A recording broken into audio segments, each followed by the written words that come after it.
Hey guys, Matt Goodwin. Well, ever since the riots and the protests, more than a few people in Westminster have been blaming one person for all of the unrest that's been sweeping through Britain and England, and that person is Nigel Farage. We are told repeatedly that the leader of the Reform Party is personally responsible for all of the unrest and the disturbances and the violence that has been sweeping across the country. The only problem is I don't find this very convincing at all. It was much like in the aftermath of Brexit, in the aftermath of Donald Trump's victory in 2016, we were told that Vladimir Putin or Dominic Cummings or Steve Bannon were personally responsible for these horrific events that shocked liberals around the world. Look, the reality is this. It wasn't Nigel Farage who presided over the policy of mass immigration in Britain over the last 30 years. That was the elite class. It wasn't Nigel Farage who lost control of the borders, allowing over 130,000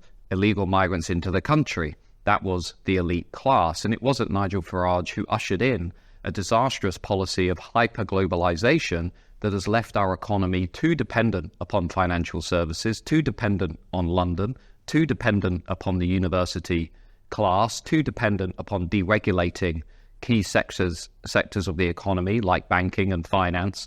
That was all the elite class. And it wasn't Nigel Farage who consistently derided anybody who pointed to the exploitation of young white working class girls by Pakistani Muslim gangs as racists and Islamophobes. That was the elite class. If you look at where the rioting and the protests have been most severe, it's often been in communities that were rocked by these very issues, communities that simultaneously saw their local economies be hollowed out, traditional heavy industry collapse, but that were also subjected to very high levels of immigration and shocking examples of how multiculturalism has been failing, like the grooming gang scandal in places like Telford and Rotherham, where many of the riots and protests were especially severe. Nigel Farage didn't create all of this. That was the elite class on both the left and the right that has dominated, presided over British politics for much of the last 30 years. So I think, again, much like in 2016, the elite narrative about these riots, about these protests,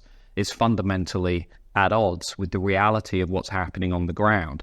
It was decades of failure by the elite class, decades of policies that have alienated and angered ordinary people that set the stage for the disturbances of the last few weeks. It wasn't the one person members of the elite are pointing to. It wasn't Nigel Farage.